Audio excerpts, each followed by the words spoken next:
You're listening to financialradio.co.uk. My name's Giles McMullen, chatting to Bill Rook from Redmayne Bentley. Bill, we're going to have a look at 5 charts, I think we've got in total. They've come up in alphabetical order on my screen, which means Athens has come up first. I guess that's as good a place to start as any. Well, let's start. Yes, all roads lead to Rome. Yep, let's have a look. It's Athens. Well, what's going on here? It's the 2 big arrows on the chart there, Giles. We've got a chart here with a 50 and a 200-day moving average, and we can see here that there's been a flag sell signal when the crossover comes through. That's to go short, and those arrows come in roughly at 21st of December, and the early arrow, the buy signal, 10th of October. And there's not much in that. I mean, there might a drop of 3% actually, in all. It looks as if you're making money on that.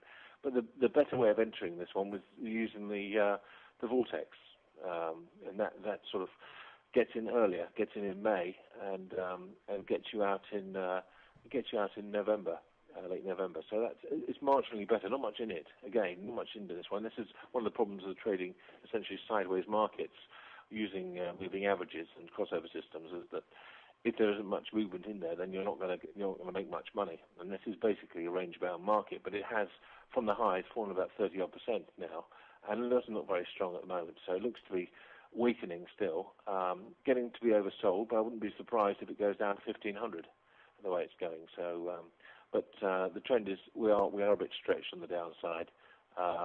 And with a tendency to bounce, like we're seeing a lot of things that are oversold. There's a tendency to bounce, but the trend is still down until we get above the key moving averages, namely the 200-day. Okay, Bill. Who'd have thought it would have all emanated from Greece and Athens? But if you look at what's going on the currency markets now, it's really all explained by what's going on in Athens. So let's have a look at the euro.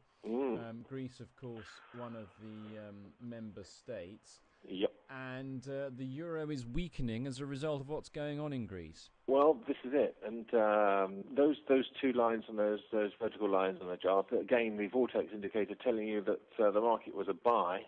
I reckon on the 1st of May you'd be buying into the euro, and you'd at about 1.32410. And you're coming out on the 28th of December, where the other red line comes in, where the crossover comes in, and you're making about 8% on that. You're coming out about 1.43.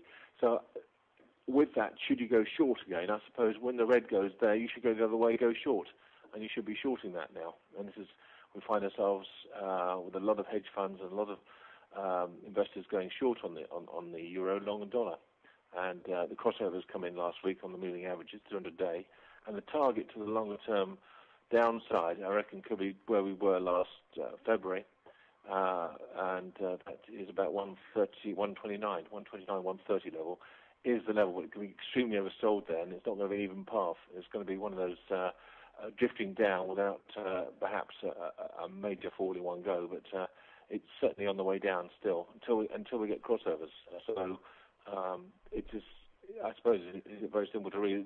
There seems to be a bit more volatility here, hence we made a bit more money on this, or would have made more money. The buy signals, hence, it's sort of they're the oversold situations in an upward trend. And you can see the last one coming through, even though the trend was upwards, it failed to hold. So it's always advisable to have a stop loss, even though you think things are oversold. It doesn't mean to say they can't get more oversold. So that's quite an interesting insight into sort of, well, how do you trade oversold markets? Well, you have to have a stop loss somewhere. And the stop loss probably will be around the 140 level, 143 level, I suppose. Okay. But certainly downward still. Okay, Bill. So not looking great for the euro at the moment. That brings us to the dollar, which is a completely different story. Well, this is the US dollar. This is the dollar index you've got here. Yeah? So this is the dollar against a number of currencies. Yeah, that's right. That's the one. Yeah, we've got the dollar index. This is. I'm actually proud of this chart a bit, Charles. I made it sort of slightly more complicated. Now I want you to draw your attention to the red lines here, and this is when the red vertical lines. The red vertical lines. That's right. The red vertical lines. There are 3 of them on there. Yeah. This goes wrong on the 3rd of October, '08. Basically wrong for the rest of the world is when the dollar goes above 80. When the dollar index goes above 80, we can see what happened with gold here. Gold immediately above it started tumbling a bit. And actually, gold in that whole period was up about 5% from one red post to the other. It's about 5% movement, which is what we experienced when the US dollar index was above 80. Now, as soon as it started falling back in July, 14th of July, that's the next downturn. That's when the dollar was below the 50 and the 200 day. We suddenly found this is the gold price moving up quite sharply. About 20% movement in that gold price, and now we're seeing, well, again, are we seeing stagnation coming in? And I think we are. I think we've got above 80 again, and the world is just watching now the US dollar index as to where we go from here, because if it remains strong, then all bets are off on commodities for the moment, and dollar seems to rule the way. And this is the way when things look a bit rough at the moment, is switching to dollars away from risk. Okay, Bill, thank you for that. We're quite international today.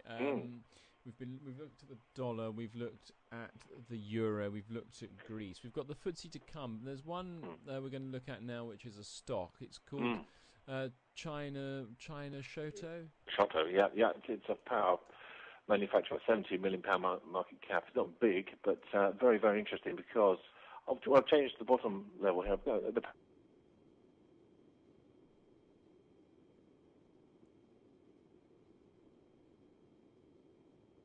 Over and above normal, to give a better feel of when extra volume is coming in, and actually looking above to see if it matches up with price action. And you can see that March, April on the left-hand side, we saw just near the sell short part. In fact, you wouldn't have taken that sell short because it was above the key moving averages, but it took off very strongly there, and it does respond quite well with volume. Although the extra volume has died away a bit, we've had a lot of oversold buy signals recently, suggesting that this is a growth company. We've had good news from this company, and the fundamentals of China, although the sort of rates are going up, I think are looking quite good still.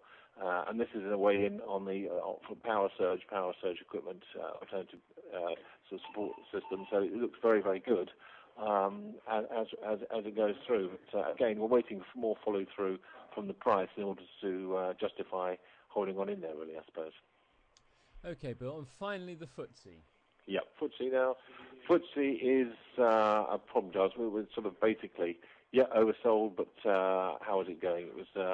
We looked at this before last time, when we said where the oversold area came in, where the hoop on the yellow came in at the top, mirror that down to the bottom part of the FTSE. Yes, it's bottom end of the bands here. We've got sort of the band suggesting we're oversold, and the market's in it's sort of where the red and the blue are mixed in the middle there, suggesting that we're in a no man's land at the moment, waiting for direction here. I put a blue line on there above the 5300 level, which maps out to the 3rd of February, and that's where we need to get above in order to show that we're not just rallying up to fall lower, but just sort of showing there's some strength here. So looking movement above the previous nearest high point. So above 53.30 would be very positive, suggesting that we're on the mend here. Otherwise, it could be listless between 5,000 and this sort of 5300 level, which is going to be the target until we get another high level.